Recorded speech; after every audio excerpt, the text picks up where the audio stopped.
तो संजय जी, अब हम बढ़ते हैं आपके जो दूसरा सर्वेक्षण रहा पोस्ट पोल का जम्मू कश्मीर का, और हम शुरुआत करते हैं जम्मू को लेकर। तो जम्मू में जो CSDS लोक नीति के आंकड़े हैं, वो मेरी जो नज़र पड़ी संजय जी आंकड़े पर कि बीजेपी 49% वोट ला रही है जम्मू रीजन में, और कांग्रेस उन 49 जी 49%, और कांग्रेस ला रही है 29%। मतलब लगभग जो है 20% का ये अंतर है। तो हमने जो बाकी एग्जिट पोल देखे थे उसके मुकाबले ये आंकड़ा जो 49% है वो बहुत ज्यादा है।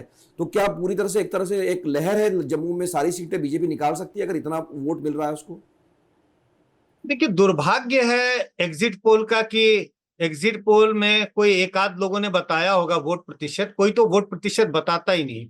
ये कौन लोग हैं, किन लोगों ने किया, सही हो जाए गलत हो जाए वो एक अलग बात है, लेकिन कोई ये विधि नहीं है कि आप वोट प्रतिशत का जिक्र नहीं करते, बट एक सीधा नंबर दे देते हैं। लेकिन हाँ, जो हमारा आकलन है पोस्ट पोल जो CSDS लोकनीति का आकलन है, हमें लगता है बीजेपी को बड़ी बढ़त है जम्मू रीजन में, जिसका जिक्र आपने स्वयं किया कि हमें लग रहा है 49% वोट्स हैं बीजेपी के पास। अगेन मैं कहूंगा कि 1.6%, 1.5% मार्जिन ऑफ एरर है। हो सकता है ये 2% नीचे हो सकता है, 1% ऊपर भी जा सकता है, लेकिन हमारे आकलन के हिसाब से बीजेपी की बड़ी पैठ है, बड़ी पकड़ जम्मू के रीजन में दिखाई पड़ रही है इन चुनावों में। इसमें एक इंटरेस्टिंग पॉइंट है जो मैं जानना चाह रहा था कि ये 43 सीटों में जम्मू में 49% बीजेपी को और दिया गया है। तो इन 43 सीटों में से जो 24 सीटें हैं जो पूरी हिंदू बहुल सीटें हैं, जिसमें सांबा है, कठुआ है, उधमपुर है, जम्मू, उसका भी कोई अलग से आपके पास डाटा है क्या? उन 24 सीटों में बीजेपी की स्थिति में? आपने देखा होगा कि हमारा सैंपल साइज कितना छोटा है। हमने पूरे जम्मू कश्मीर में मात्र 2600 इंटरव्यू किए, 2600 समथिंग है। पूरे हरियाणा में हमारे 2300 इंटरव्यूज हैं। तो अगर बड़ा हमारे पास सैंपल होता तो जिस तरह के विश्लेषण की आप अपेक्षा कर रहे हैं वो हम जरूर कर पाते, लेकिन सैंपल इतना बड़ा नहीं है कि हम उसको इतना बाइफरकेट करके देख सके कि जम्मू में जो हिंदू बाहुल्य इलाके हैं वहां पर बीजेपी का वोट क्या है। लेकिन एक अनुमान लगाया जा सकता है कि उन इलाकों में बीजेपी का वोट और ज्यादा होना चाहिए, क्योंकि वो हिंदू बाहुल्य इलाका है।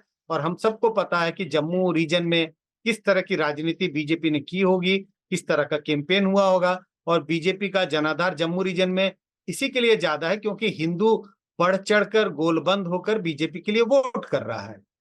मैं इसी चाह रहा था क्योंकि सी वोटर से कंपेयर करें तो सी वोटर कहता है कि जम्मू में बीजेपी को 41% वोट मिल सकता है, आप कह रहे हैं 49% वोट मिल सकता है। सी वोटर कहता है कि 41% पर करीब 30 सीटें मिल रही हैं, करीब 30 सीटें, मतलब औसत रूप से। तो इस हिसाब से, आपके हिसाब से तो मेरे ख्याल से बीजेपी 35-36 तक जानी चाहिए, और अगर 35-36 जाती है तो उसकी तो सरकार बनने की संभावना भी अच्छी खासी बढ़ जाती है, क्योंकि बीजेपी को तो 43 सीटें चाहिए, 5 तो नॉमिनेटेड उनके साथ आ ही जाएंगे।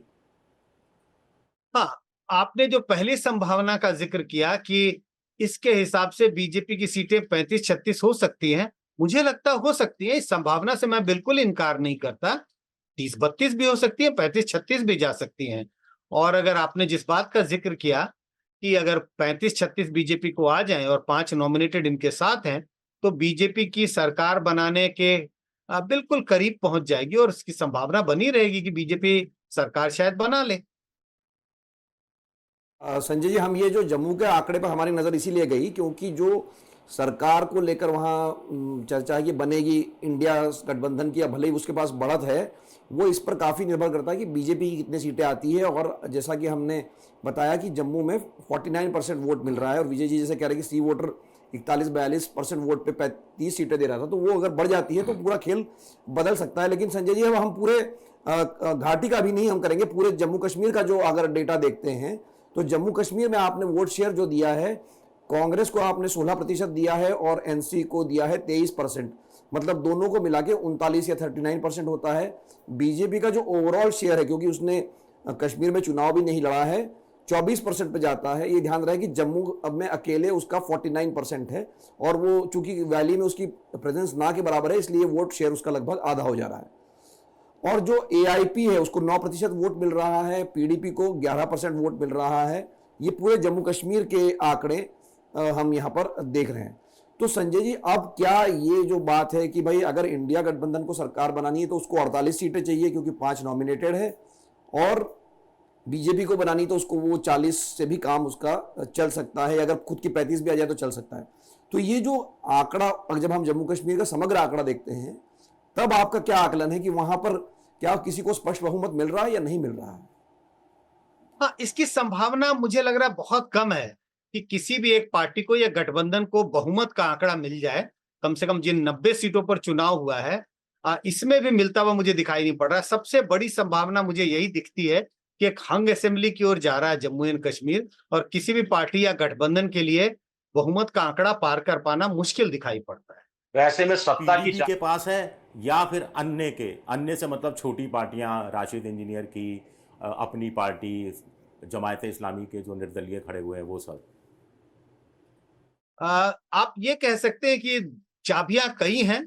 एक बड़ी चाबी पीडीपी के पास हो सकती है, और इसके अलावा जैसे कहते हैं ना कि अब घर में जब आप घुसते हैं तो मेन डोर की चाबी शायद पीडीपी के पास हो, और अंदर में अलग अलग कमरों की चाबी, और कमरे के अंदर में भी जो अलमारियां होती हैं उसकी छोटी छोटी चाबियां होती हैं। तो हो सकता है ये छोटी छोटी चाबियां किसी अन्य पार्टी या कुछ इंडिपेंडेंट के पास भी हो, लेकिन मेन चाबी तो इस वक्त ऐसा लगता है पीडीपी के पास ही हो। एलजी के पास है चाबी मेन? हो सकता है एलजी के पास भी चाबी हो, ये कौन जानता है। राजनीति में सब कुछ संभव है। हमने कई उतार चढ़ाव देखे और कई ऐसे गठबंधन देखे, कई तरह की सरकारें बनती देखी और बिगड़ती भी देखी। तो आप जिस बात का जिक्र कर रहे हैं, इसकी संभावना भी बनी रहेगी। इंटरेस्टिंग आंकड़ा है। अगर सी वोटर से आपके आंकड़े को जम्मू क्षेत्र में कंपेयर किया जाए, आपके अनुसार बीजेपी 49, कांग्रेस 37, कांग्रेस प्लस। सी वोटर के अनुसार बीजेपी 41, कांग्रेस प्लस 36। तो करीब करीब इंडिया कांग्रेस प्लस दोनों जगह एक जैसा है। बीजेपी को जो आपके हिसाब से 49% वोट मिल रहा है और अन्य के खाते में 15, सी वोटर के में अन्य के खाते में 22। तो जम्मू के अंदर बीजेपी अन्य से वोट छीन रही है, कांग्रेस प्लस इंटैक्ट है जम्मू में। तो इसका कहीं ऐसा तो नहीं है कि बीजेपी का वोट परसेंटेज तो ठीक हो 49, लेकिन वो इतना स्कैटर्ड वोट हो कि बीजेपी की सीटें 30 की 30 रह जाएं। ये भी एक संभावना बनती है। नहीं, अगर हमारे जो वोट शेयर का एस्टिमेट है जम्मू में 49 वर्सेस जो एनसी कांग्रेस के पास है, ऐसा अगर वोट शेयर आएगा तो बीजेपी 30 का आंकड़े पे अटकेगी नहीं। बीजेपी निश्चित रूप से 34, 35, 36 की ओर आगे बढ़ेगी। अगर इस तरह का वोट शेयर आता है तो ये तो सिर्फ अभी अनुमान है। आपको मैं बार बार इस बात का जिक्र कर रहा हूं कि बहुत छोटा हमारा सैंपल है, 1300, 1400, मात्र 1300 सैंपल है जम्मू रीजन में। लेकिन हमें भरोसा है कि हम शायद मूड को पकड़ पाए हैं, और यही वजह है कि हमने इसको पब्लिक डोमेन में डाला है। तो संजय जी, सबसे आखिर में, मतलब जो अब तक आपसे चर्चा रही कि हरियाणा में कांग्रेस को स्पष्ट बहुमत मिलेगा, वो कम मिलेगा, ज़्यादा मिलेगा, ऐसे आपके एग्जिट पोल के आंकड़े कह रहे हैं। जम्मू कश्मीर में संभावना इस बात की है कि एक हंग असेंबली आ सकती है, भले ही अगर इंडिया गठबंधन सबसे बड़ा अगर गठबंधन बन के उभर सकता है।